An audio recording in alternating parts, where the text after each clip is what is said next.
Je vous souhaite la bienvenue à ce cours numéro 2 que nous allons voir ensemble aujourd'hui.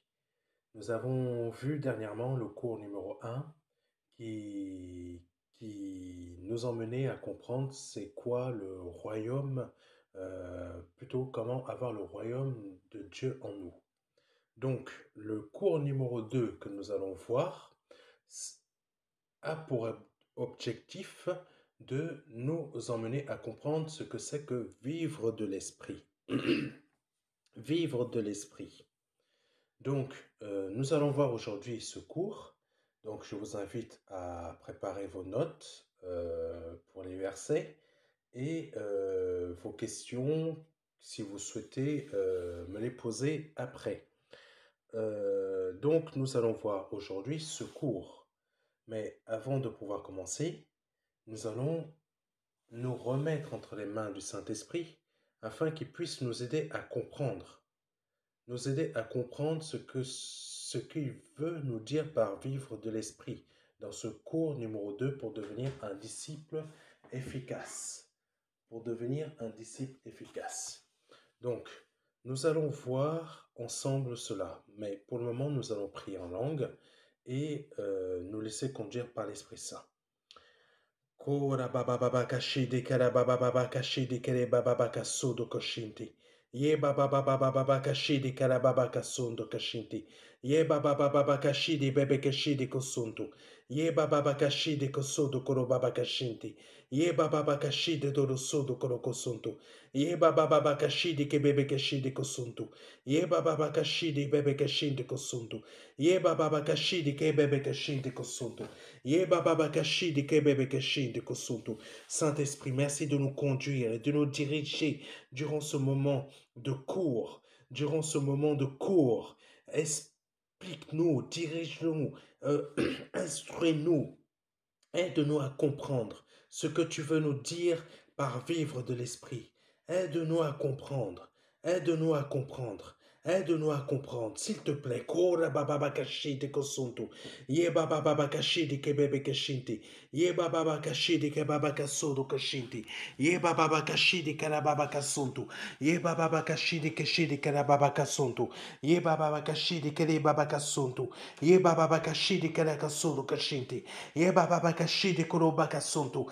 Ye darashi de karababa kasodo kashinti. Ye baba baba kashi de karababa kasunto. Ye baba baba kashi de kareododo sunto. Ye baba baba kashi de karababa kasunto. Ye baba baba kashi de karebaba kasunto. Ye baba baba kashi de karababa kasunto.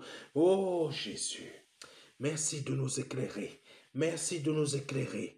Merci de nous éclairer. Merci de nous éclairer. Aide-nous à comprendre. Aide-nous à comprendre. Aide-nous à comprendre par le nom de Jésus-Christ de Nazareth. Aide-nous à comprendre par le nom de Jésus-Christ de Nazareth. Kora baba bakashi de karababa kasunto. Ye baba bakashi de kosondo kashinti. Ye baba bakashi de korobaba kasunto. Ye baba kashi de kosondo kashinti. Ye baba bakashi de karababa kasunto. Shi de karababa kasundo korobaba kashinti. Ye baba bakasodo kashi de karababa kasunto. Au nom de Jésus. Au nom de Jésus. Au nom de Jésus. Au nom de Jésus. Amen. Oh Jésus. Oh Jésus. Il est important d'avoir une communion avec le Saint-Esprit. C'est bien de suivre des cours, mais il est très important d'avoir une communion avec le Saint-Esprit. Parce que sans la communion avec le Saint-Esprit, les cours que je vous donne ne vous serviront à rien. C'est très important de le comprendre. C'est pour ça que nous prenons un petit moment pour prier en langue. Si vous ne savez pas prier en langue, n'hésitez pas à vous mettre avec un frère ou une sœur pour qu'il puisse prier pour vous. Ou tout simplement, vous me contactez et je vais prier pour vous en direct. Et nous allons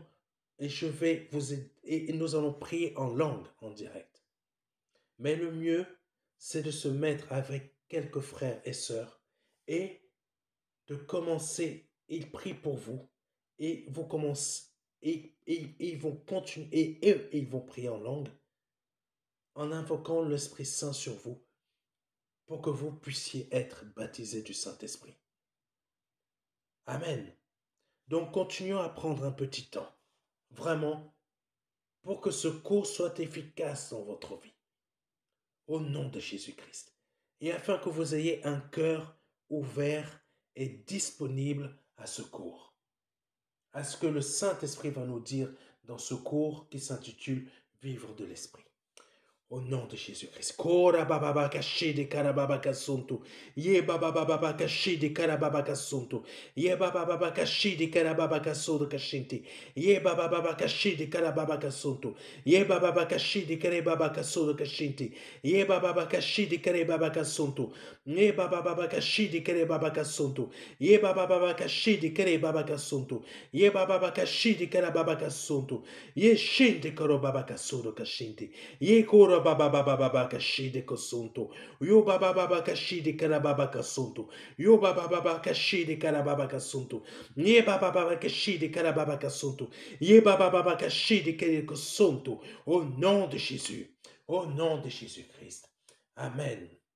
Amen, amen, amen, amen. Donc, commencez, prenez vos papiers, prenez ce que vous pouvez pour pouvoir noter et prendre des notes et surtout des versets. Quand nous faisons de Dieu notre royaume et notre justice, nous arrivons forcément dans un autre domaine spirituel.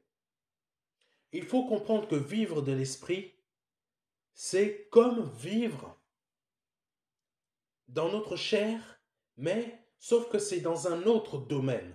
Et là, c'est le domaine spirituel. C'est le domaine que seul l'Esprit Saint peut nous aider à atteindre. Christ, quand il était sur la terre, il vivait harmonieusement à la fois spirituellement et à la fois au niveau terrestre. En fait, la partie de son esprit qui était conduite par le Saint-Esprit avait la domination sur sa chair. En fait, il maîtrisait ses pensées sans effort. En fait, il était libéré des pensées de la chair. Il était libéré des pensées du péché, sachant qu'il n'a jamais péché. En fait, en étant libéré de la pensée de la chair, il ne pouvait pas pécher parce que il vivait de l'esprit. Et le Saint-Esprit dominait sur son être spirituel. J'espère que vous comprenez ce que je dis. Vivre de l'esprit nous amène à pouvoir crucifier notre chair à la croix avec Christ, mais définitivement. Nous avons besoin pour cela du Saint-Esprit. Nous avons besoin pour cela d'avoir une communion intense avec le Saint-Esprit. Il faut savoir passer du temps dans la prière. Cela est important. Vivre avec le Saint-Esprit, ça ne s'invente pas. Nous avons besoin de comprendre que vivre de l'Esprit ne peut pas être lié à une façon de croire au niveau cérébral ou de vivre une vie religieuse. Le Saint-Esprit est une personne.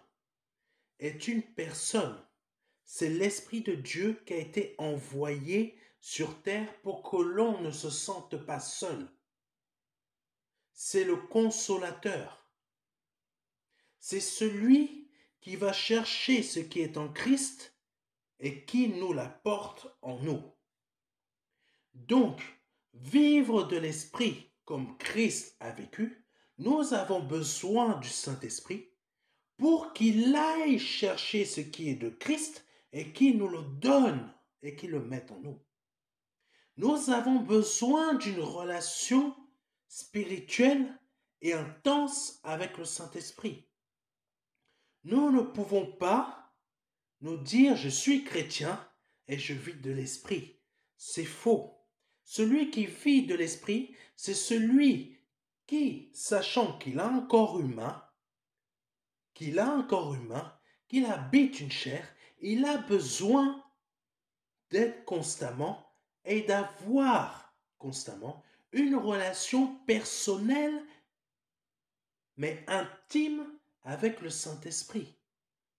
Parce que c'est ce que Christ il avait. Christ avait une relation personnelle et intense avec le Saint-Esprit. Christ allait à la montagne, il se rendait à la montagne sans ses disciples pour pouvoir avoir une relation intime et personnelle. Un jour, il a fait venir ses disciples, plutôt, je crois, 2 ou 3, non, 2. Qu'est-ce s'est-il passé? Il y a eu la transfiguration. Mon Dieu, imaginez que vous êtes en prière, mais d'une communion intense avec le Saint-Esprit. Vous voyez dans votre pièce devient illuminée. Illuminée. Ou tout simplement vous rentrez dans une extase magnifique. Vous entendez même les anges chanter. C'est que vous avez une communion intense et personnelle avec le Saint-Esprit.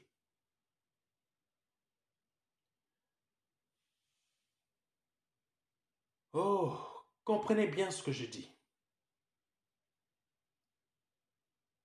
Nous prenons conscience du domaine spirituel de Dieu qui nous entoure. C'est ça, vivre de l'Esprit. Vivre de l'Esprit, c'est prendre conscience du domaine spirituel de Dieu qui nous entoure et qui est en nous. Notre vie, nos pensées, notre façon de réfléchir, nos sentiments, tout cela va changer en nous et doit changer en nous. Comme je l'ai dit tout à l'heure, le Saint-Esprit va prendre ce qui est en Christ pour le mettre en nous. Donc, il va mettre les pensées de Christ, il va mettre ses réflexions, il va mettre ses sentiments, il va mettre sa communion avec Dieu en nous pour nous emmener à être dans une communion parfaite avec le Saint-Esprit qui nous amène directement avec le Seigneur Jésus-Christ et le Père. Prenons le premier verset qui est Jean 4, verset 24. Je répète pour ceux qui écrivent, Jean 4, verset 24. Et si vous voulez suivre en même temps le cours sur notre site internet, donc déjà l'écrit, je vous invite à aller sur le site internet. Donc je répète, Jean 4, verset 24. Dieu est esprit et il faut que ceux qui l'adorent, Dieu est esprit et il faut que ceux qui l'adorent en esprit et en vérité. Prenons bien ce verset. Dieu est esprit, donc Dieu n'est ni un être humain, Dieu n'a pas de chair, Dieu n'a pas de corps, Dieu est un esprit, Dieu est esprit. Mais pour pouvoir l'adorer, il faut que ceux qui l'adorent en esprit et en vérité. Ça veut dire quoi? Ça veut dire qu'avec votre corps, là, votre corps ne peut pas adorer Dieu. Votre corps n'en a pas la capacité. Votre corps, bon, regardons à peu près comment les choses se passent. Quand vous regardez les catholiques, qu'est-ce qu'ils font? Ils adorent, plutôt certains catholiques adorent Dieu avec leur corps. Certains marchent, d'après ce que j'ai appris, sur des escaliers jusqu'à se blesser, etc.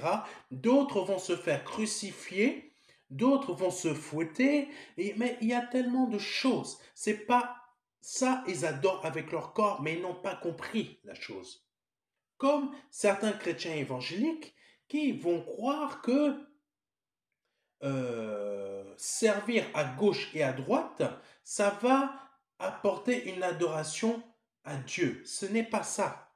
Dieu a besoin de personnes qui l'adorent en esprit et en vérité. Ça veut dire quoi? Ça veut dire que pour adorer Dieu, il faut passer du domaine dans le domaine de l'esprit.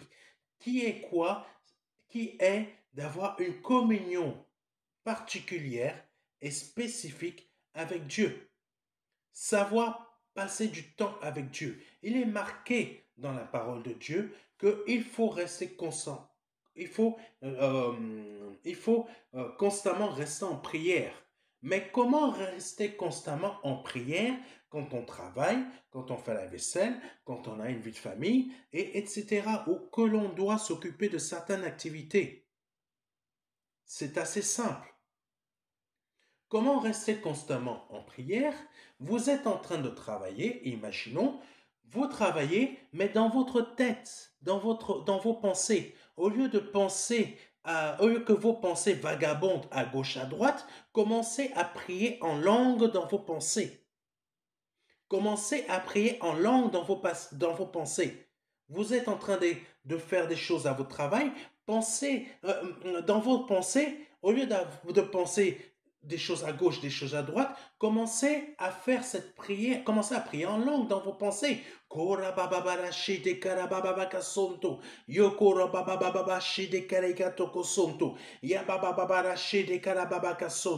Ça, c'est adorer Dieu en esprit et en vérité.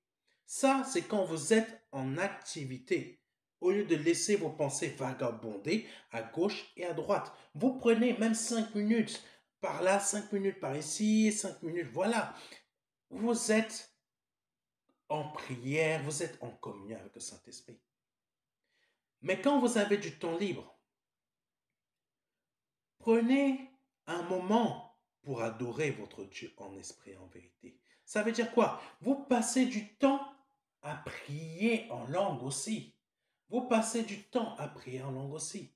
Vous passez du temps à communier avec Dieu en lisant aussi la parole ou en chantant des cantiques. C'est important. Mais autre chose aussi, que veut dire Dieu est esprit et il faut que ceux qui l'adorent l'adorent en esprit et en vérité.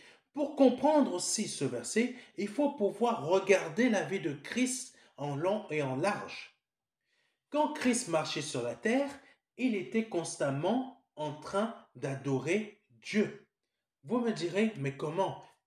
C'est très simple.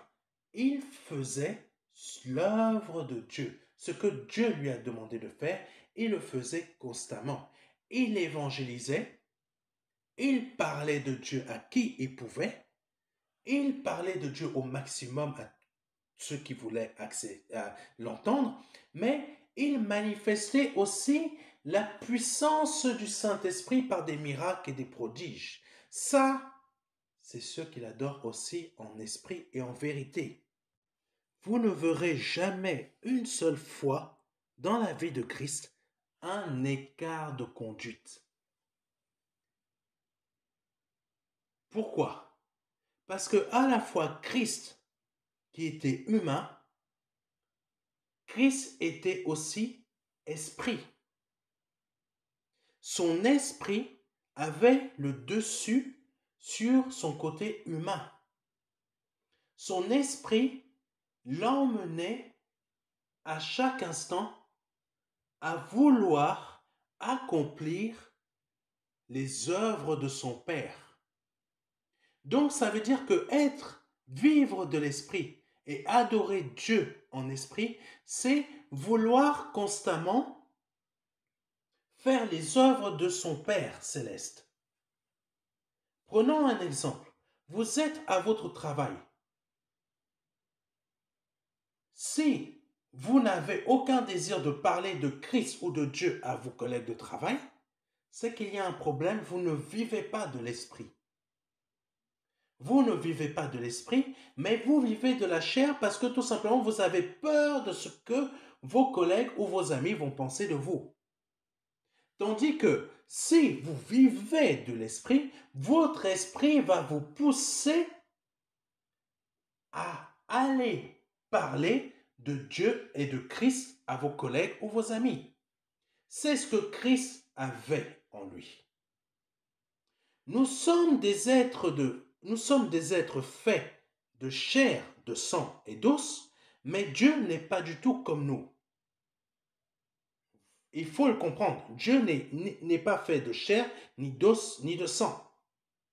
La Bible a pour objectif de nous faire connaître le Père céleste ainsi que Jésus-Christ son Fils.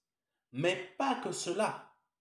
La Bible a un autre objectif aussi, mais parmi tant d'autres, mais cet objectif dont je vous parle est de nous ouvrir les yeux et nous éduquer afin de comprendre qui nous sommes vraiment. Qui nous sommes vraiment.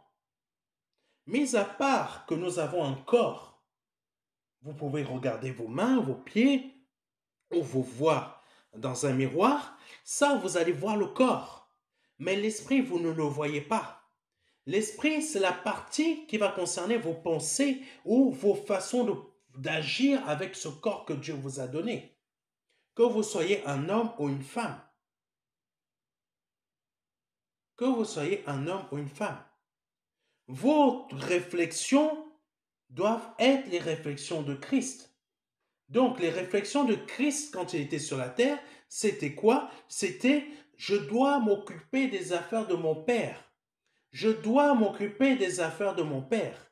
Je dois m'occuper des affaires de mon Père. Christ était constamment cela. Ça veut dire, je suis là pour sauver et pour guérir les personnes malades. Christ était là pour s'occuper des personnes malades. Pour guérir ceux qui sont malades. Malades comment? Physiquement, ils étaient en bonne santé, mais en esprit, ils étaient malades. Voilà. Donc, comment guérir un esprit malade? C'est un autre esprit qui peut guérir un esprit malade. Donc, Christ adorait, en faisant ce que le Père attendait de lui, il adorait en esprit et en vérité le Père céleste. Acte 9, verset 18. Donc, n'hésitez pas à écrire ce verset. Acte 9, verset 18. Amen. Donc, Acte 9, verset 18. Au même instant, il tomba de ses yeux comme des écailles, et il recouvra la vue. Il se leva et fut baptisé. Donc, je reprends pour qu'on puisse comprendre ce verset. Au même instant, il tomba de ses yeux comme des écailles, et il recouvra la vue. Il se leva et fut baptisé. Donc, la Bible a pour objectif aussi de pouvoir nous ouvrir les yeux afin de comprendre la parole. Donc, ça, c'est l'action de l'Esprit en nous. Au même instant, il tomba de ses yeux comme des écailles. C'est comme si nos yeux spirituels commencent à s'ouvrir, notre intellect spirituel commence à s'ouvrir, nos réflexions spirituelles commencent à s'ouvrir. Et il recouvra la vue. Ça veut dire que là, on voit les choses telles qu'elles sont parce que nous commençons à comprendre comme le Seigneur lui-même y comprend, mais de façon spirituelle, donc d'esprit à esprit. Il se leva et fut baptisé. Donc, la personne comprend, elle se lève et elle comprend qu'elle doit se faire baptiser. Ça, c'est la compréhension de la parole de Dieu, parce que la parole de Dieu est esprit et vie, et elle vient à nous pour nous faire comprendre qui nous sommes vraiment. Donc, qui nous sommes? Qui sommes-nous vraiment? Nous sommes des êtres spirituels. Des êtres spirituels. Nous sommes esprits aussi. Donc, ça veut dire que chaque jour dans notre vie, nous devons agir de manière spirituelle et non de manière charnelle, non de manière humaine. Chaque jour, c'est notre esprit qui doit avoir le dessus et la domination sur notre chair et nos pensées humaines, comme Christ chaque jour de sa vie. Mais c'est une chose que nous devons développer chaque jour en ayant un moment de communion avec le Saint-Esprit. Parce qu'il ne faut pas oublier, le Saint-Esprit a été envoyé sur la terre, mais le Saint-Esprit, il est Dieu. Nous devons avoir une communion personnelle, intime et intense avec le Saint-Esprit pour que chaque jour et chaque lendemain, nous puissions toujours agir avec l'Esprit. Parce que Christ, lui, chaque jour prenait un temps dans une montagne ou je ne sais pas où d'autre, mais chaque soir, il prenait un temps pour être intimement avec son Père céleste. C'est ce que nous devons faire aussi. Ça, c'est vivre de l'esprit aussi. Parce que la journée, nous avons été attaqués de diverses manières. Nous avons, dans notre travail, fait des choses qui sont des documents administratifs ou je ne sais pas quoi. Certains font des travaux manuels, d'autres des travaux intellectuels. Mais tout ce que nous avons vécu durant cette journée ne doit pas dormir avec nous. Parce que notre tête, dans notre cerveau, on va faire que penser à ce que nous avons vécu durant la journée. Et c'est ce que le diable, il veut que nous fassions chaque jour. Et c'est pour ça que le Seigneur prenait toujours un temps, chaque soir, pour s'éloigner de ses disciples, pour prendre un temps particulier, intime et personnel avec son Père céleste. C'est ce que nous devons faire. Et c'est ça, vivre de l'esprit. Ce n'est pas avoir quelque chose de religieux où chaque jour, là j'ai terminé, je vais aller à l'église. Non, c'est avoir une communion personnelle et intense avec le Seigneur. C'est ça qui va nous emmener à avoir une conscience pure et irréprochable devant les hommes et même devant Dieu. Parce qu'on va pouvoir rejeter le péché, rejeter les pensées du diable, pouvoir utiliser la parole pour pouvoir rejeter le diable, pour pouvoir rejeter toutes sortes de pensées ou de réflexions qui ne sont pas de Dieu. Amen. Comme l'apôtre Paul, il est temps de recouvrer la vue. Parce que l'apôtre Paul avait une façon de servir Dieu qui n'était pas la bonne. L'apôtre Paul avait une façon religieuse de servir Dieu. Il était dans l'erreur et pensait bien faire. Il pensait qu'en tuant les chrétiens qui adoraient Christ, il servait Dieu. Mais non, il était dans l'erreur parce qu'en fait, il suivait les préceptes de ses pères qui n'étaient qu'une religion. Christ lui a parlé et a envoyé sa lumière sur lui pour pouvoir lui ouvrir les yeux, pour pouvoir lui faire comprendre que ce qu'il faisait n'était que de chair, n'était que charnel.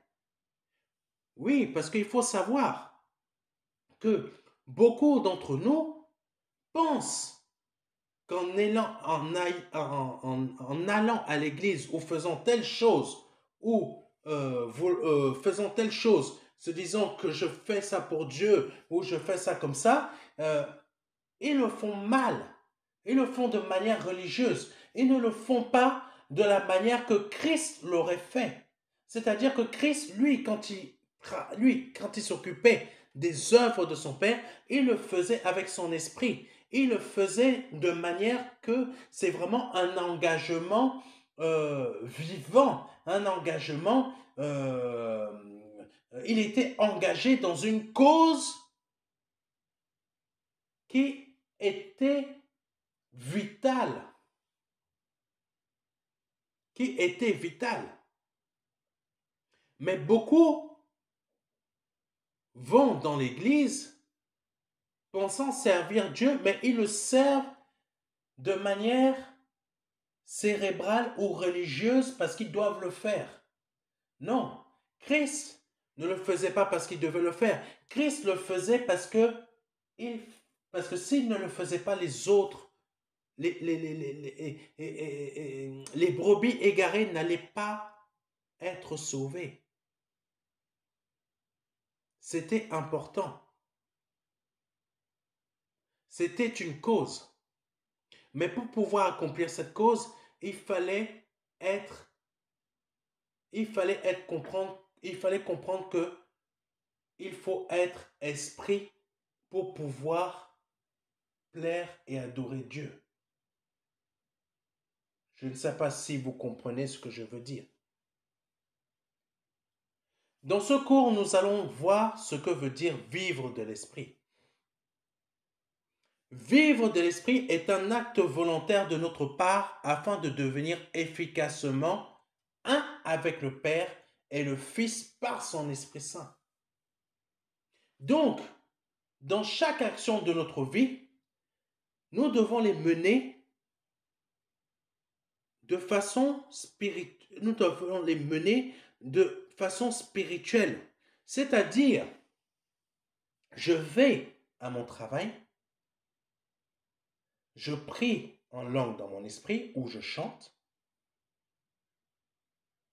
Mes actions que je vais effectuer à mon travail seront des actions qui seront conduites par l'Esprit Saint, par la parole de Dieu. Quand je vais voir, je ne sais pas, tel collègue ou tel collègue, je ne vais pas penser du mal sur eux, mais je vais penser comme la parole de Dieu me dirait de le penser. Imaginons, vous rencontrez votre ennemi au travail. Vous n'allez pas vous dire dans votre tête, je déteste ce monsieur ou cette femme, je veux qu'il lui arrive la pire des choses. Non, vous allez vous dire dans votre tête, Saint-Esprit, aide-moi. Aide-moi à agir comme mon Seigneur voudrait que j'agisse.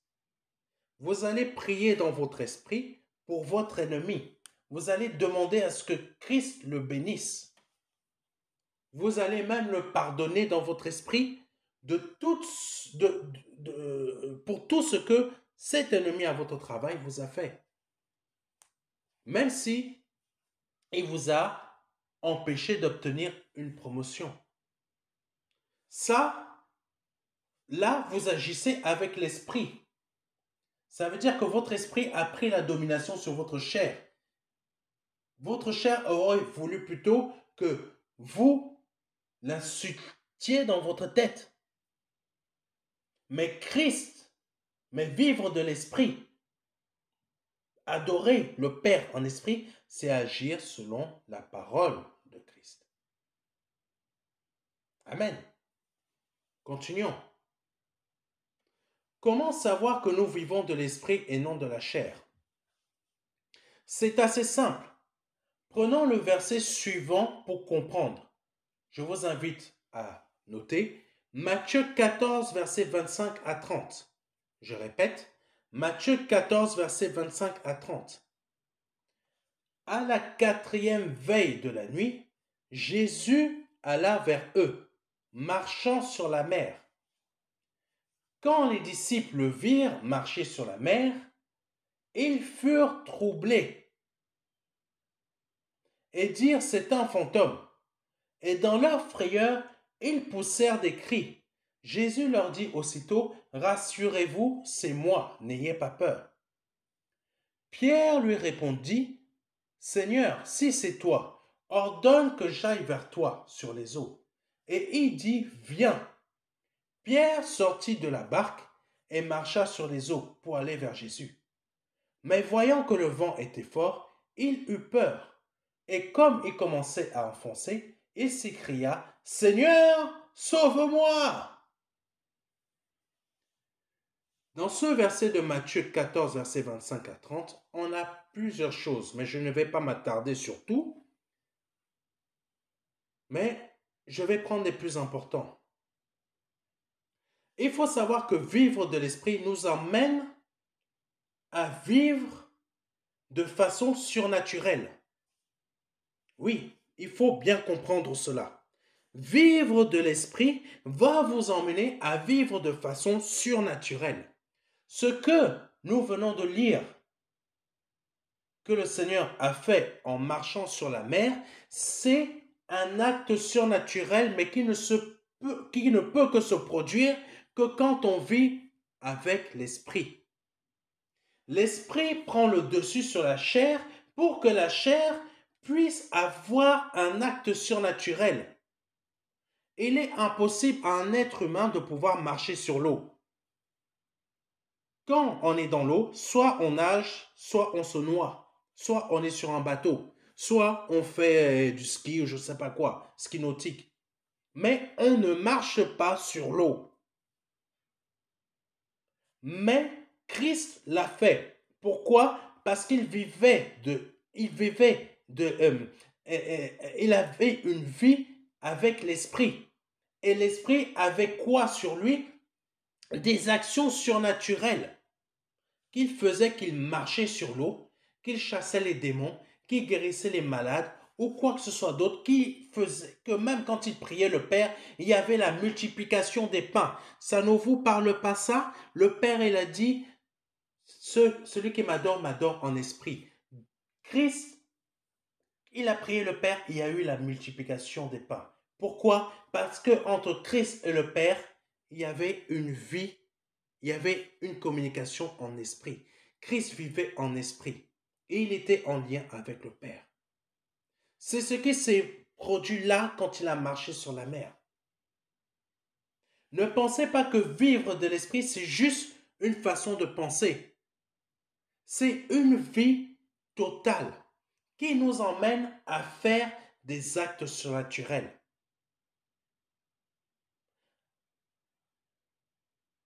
Vous pouvez, il faut comprendre cela, il faut comprendre que vivre de l'esprit, ça veut dire quoi aussi? Parce que si c'est, vu que vivre de l'esprit nous emmène à faire des actes surnaturels, je peux vous confirmer,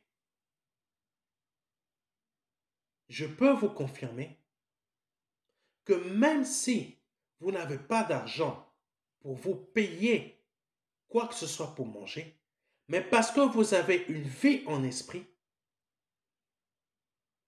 il y aura du manger pour vous ce soir même, le lendemain même, le surlendemain.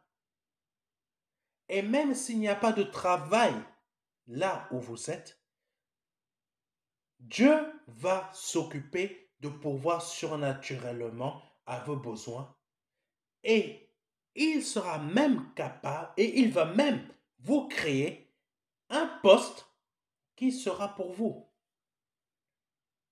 Ça, c'est des choses très simples. Maintenant, venons à des choses que vivre de l'esprit vont produire aussi sur nous. Vivre de l'esprit, comme je l'ai dit tout à l'heure, produit des choses surnaturelles dans notre vie. Vous êtes capable de traverser un mur avec votre corps. Vivre de l'esprit, c'est faire des choses surnaturelles. Ce n'est pas un film, c'est une réalité. Christ a marché sur l'eau. Il n'y avait pas de film à cette époque. Mais Christ l'a fait. Vous pouvez traverser un mur. Vous pouvez provoquer une rentrée d'argent dans votre compte surnaturellement. Vous, peut-être certains peuvent me prendre pour un fou, mais c'est la réalité. Nous arrivons dans un domaine spirituel qui fait que tout dans notre vie est surnaturel. Christ a changé l'eau en vin. Pourquoi? Parce que il adorait Dieu en esprit. Il faut comprendre.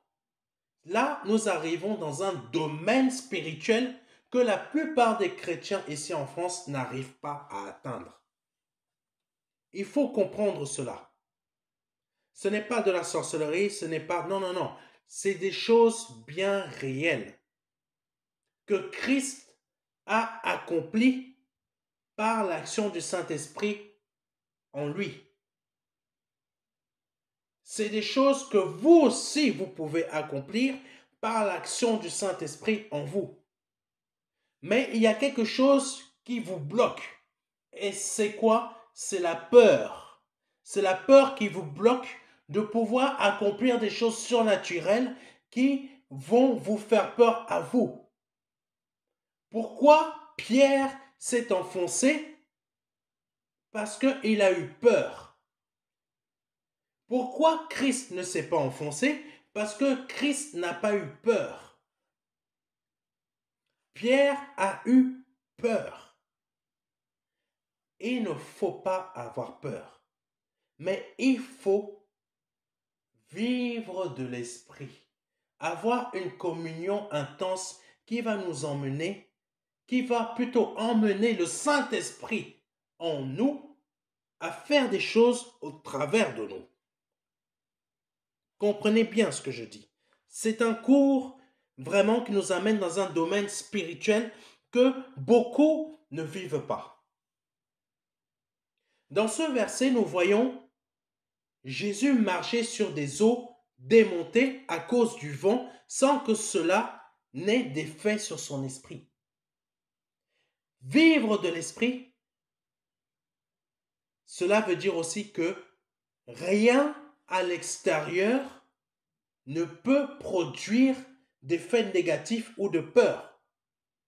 Pierre,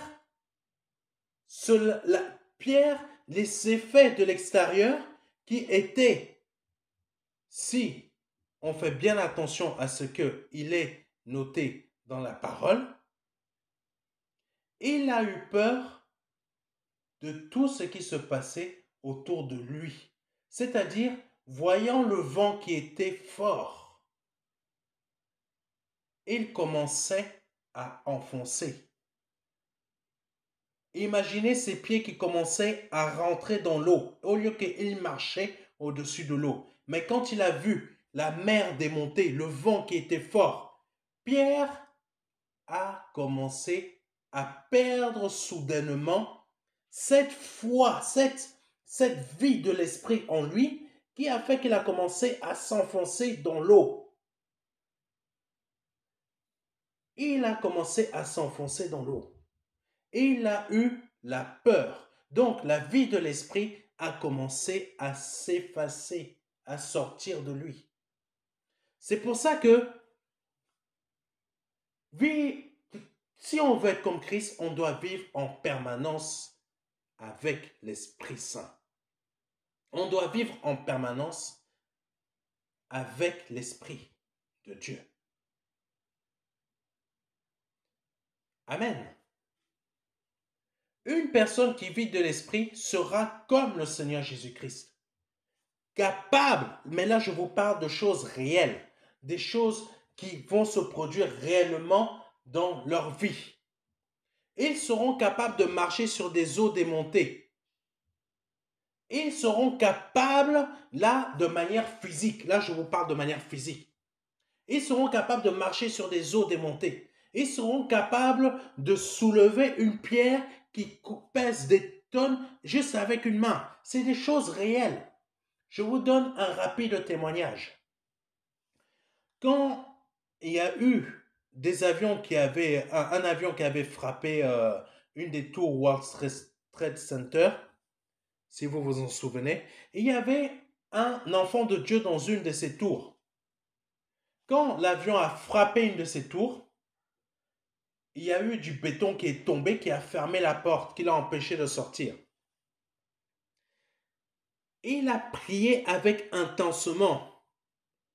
Intensement. Je crois que là, il avait compris ce que c'était que vivre de l'esprit. Il a prié mais d'une manière intense.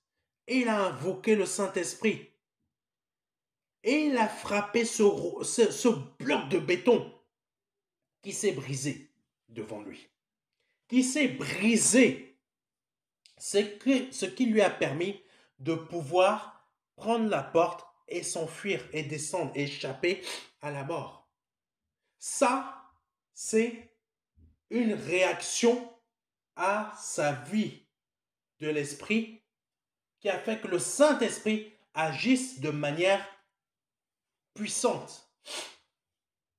Maintenant, il y a aussi que vivre de l'esprit On est capable de marcher sur des eaux démontées représentées par diverses sortes d'épreuves et difficultés de la vie, sans inquiétude, ni tremblement, ni peur et doute. Cela veut dire quoi? Ça veut dire que vivre de l'esprit va nous emmener à ne craindre aucun mal. Parce qu'il est marqué dans la parole de Dieu que l'homme de Dieu ne craint aucune mauvaise nouvelle. Quoi qu'il puisse se passer dans votre vie, parce que vous vivez de l'esprit, vous n'aurez aucune peur, vous n'aurez aucune crainte. Tout ce qui pourrait se produire de négatif ou de pire ou je ne sais pas quoi, vous ne serez point troublé. Pierre n'a pas été troublé quand il était en prison, Paul n'a pas été troublé quand il était en prison, Christ n'a pas été troublé quand il a été à la croix. Aucun de ses disciples qui est devenu apôtre n'a eu peur de perdre sa vie. Pourquoi? Parce qu'il vivait de l'esprit. Pierre a été sauvé miraculeusement de la prison. Un ange du Seigneur est venu, a ouvert les portes et il est sorti. Ça, pourquoi cela s'est produit? Parce que lui, il vivait de l'esprit. Lisons le psaume 112 entièrement. Louez l'Éternel, heureux l'homme qui craint l'Éternel, qui trouve un grand plaisir à ses commandements. Sa postérité sera puissante sur la terre. La génération des hommes droits sera bénie. Il a dans sa maison bien-être et richesse, et sa justice subsiste à jamais. La lumière se lève dans les ténèbres pour les hommes droits, pour celui qui est miséricordieux, compatissant et juste. Heureux l'homme qui exerce la miséricorde et qui prête, qui règle ses actions d'après la justice, car il ne chancelle jamais. La mémoire du juste dure toujours. Il ne craint point les mauvaises nouvelles. Je vous l'ai dit tout à l'heure, c'est le verset 7. Il ne craint point les mauvaises nouvelles. Son cœur est ferme, confiant à l'Éternel. Son cœur est affermi, il n'a point de crainte, jusqu'à ce qu'il mette son plaisir à regarder ses adversaires. Je reprends le verset 8. Son cœur est affermi, il n'a point de crainte, jusqu'à ce qu'il mette son plaisir à regarder ses adversaires.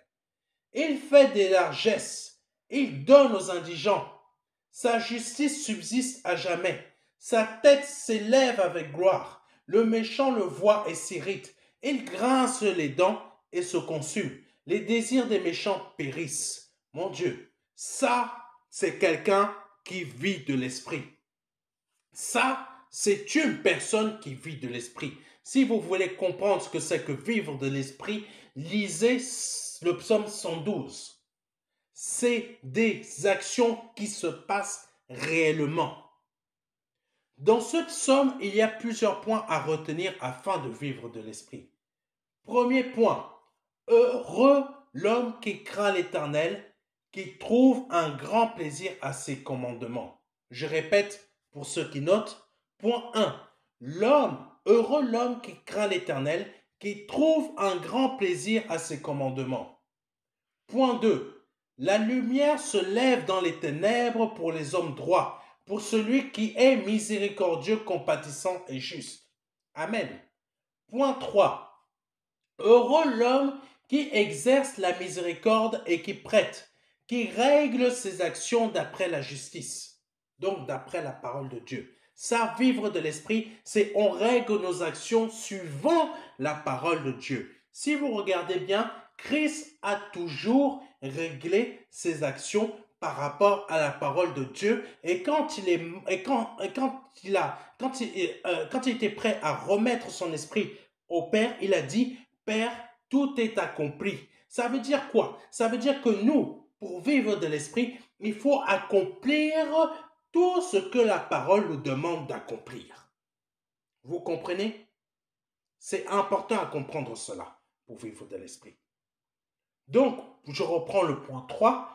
Heureux l'homme qui exerce la miséricorde et qui prête, qui règle ses actions d'après la justice. Point 4. car il ne chancelle jamais. La mémoire du juste dure toujours. Amen. La mémoire du juste dure toujours.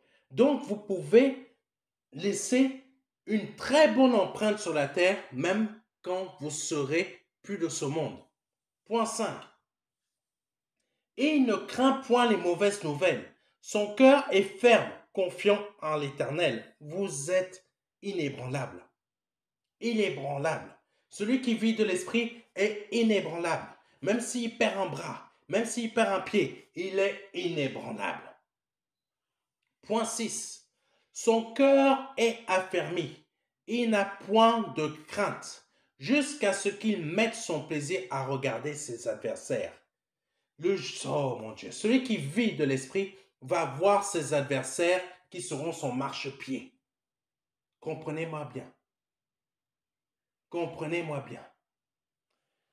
Maintenant, nous allons voir les conséquences de ces points dans la vie de celui qui vit de l'esprit. Oui, parce qu'il y a des conséquences aussi pour celui qui vit de l'esprit. Sauf que ces conséquences sont bonnes. Point 7. Sa postérité sera puissante sur la terre. La génération des hommes droits sera bénie. En fait, celui qui vit de l'esprit, forcément, à cause de lui, sa postérité sera puissante sur la terre. Mais là, c'est des choses physiques, réelles. Sa postérité sera puissante sur la terre. La génération des hommes droits sera bénie. Amen. Point 8.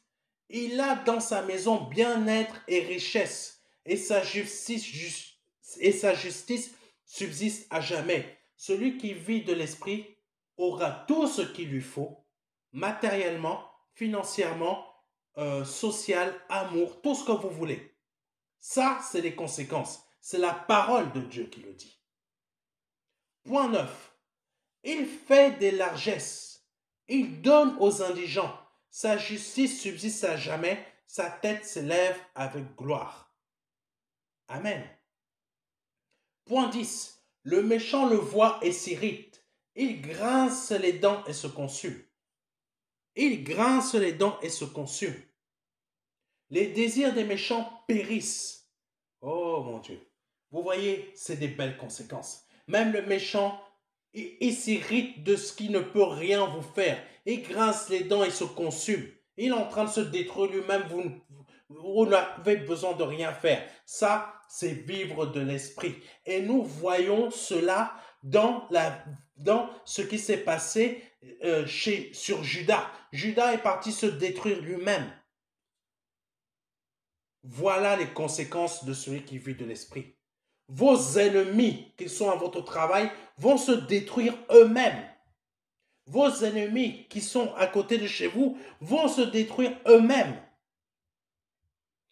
Tout ce qu'ils auront projeté contre vous vont se briser et se détruire eux-mêmes. Pourquoi? Parce que vous vivez de l'esprit. Ceux qui ont crucifié Christ sont tous morts. Christ a ressuscité le troisième jour. Où sont ses ennemis? Posez-vous la question.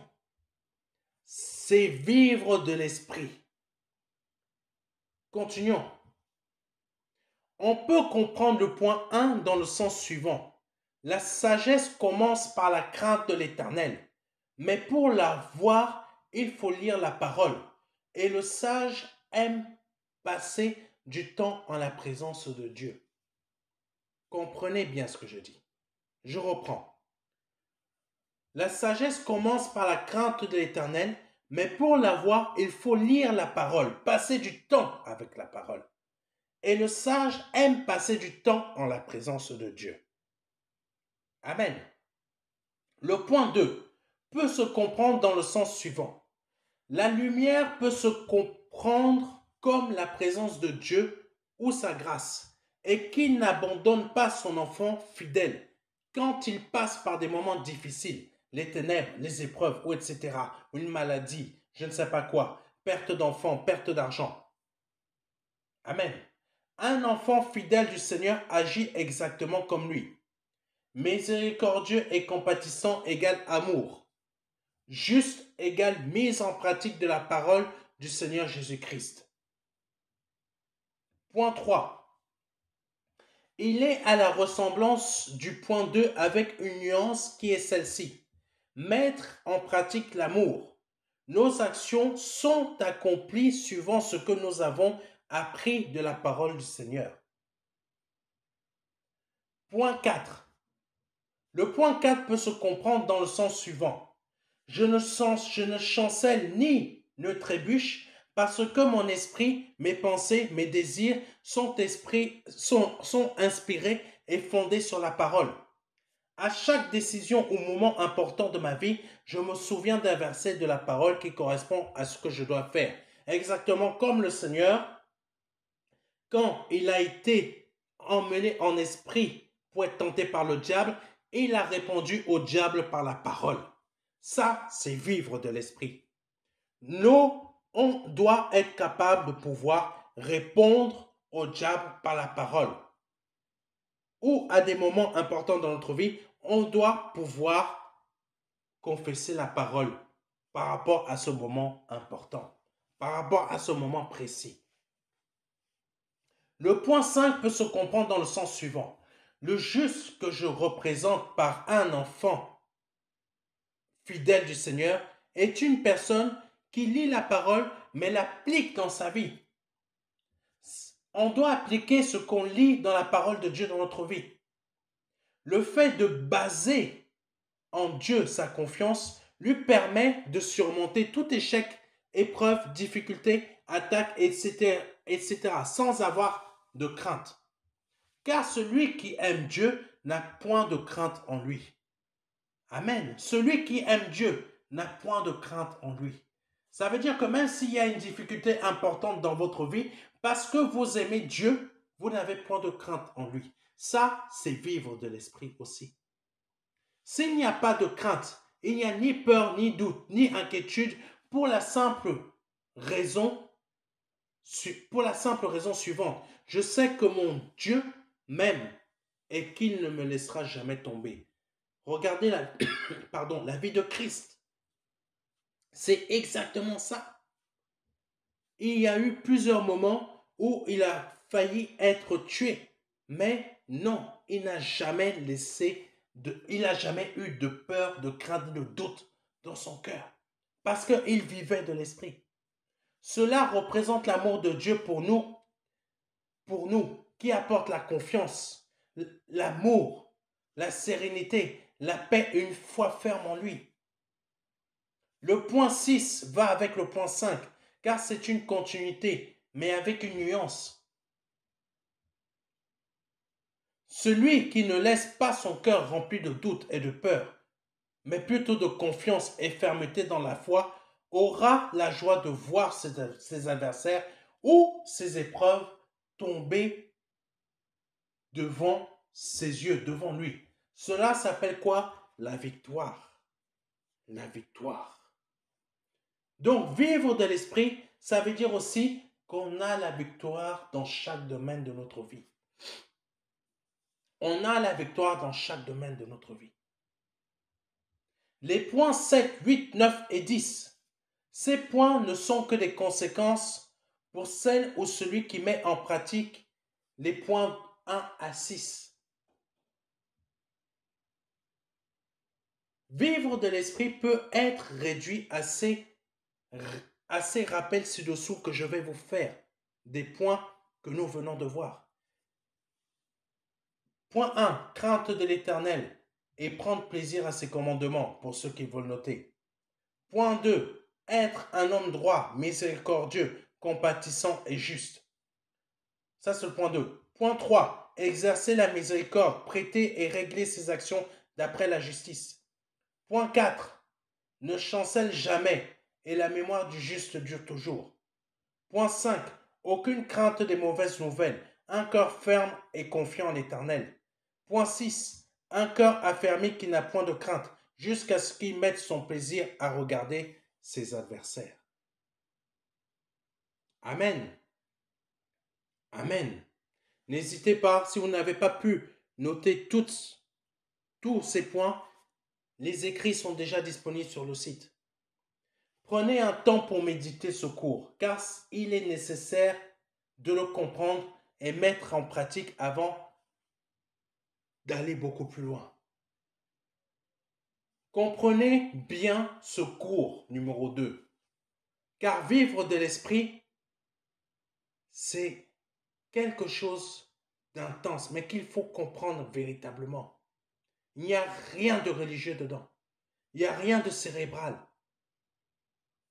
Il vous faut une véritable communion avec le Saint-Esprit. Donc,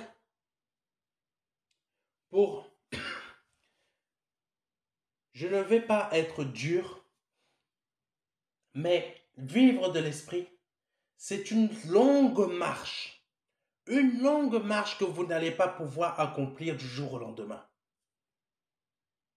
Ça va être une longue marche.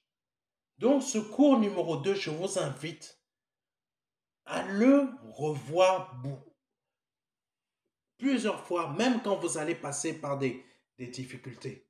Parce que ce cours numéro 2, vivre de l'esprit, vous n'allez pas l'accomplir du jour au lendemain comme ça. Vous avez besoin d'une très longue marche. D'une très longue marche.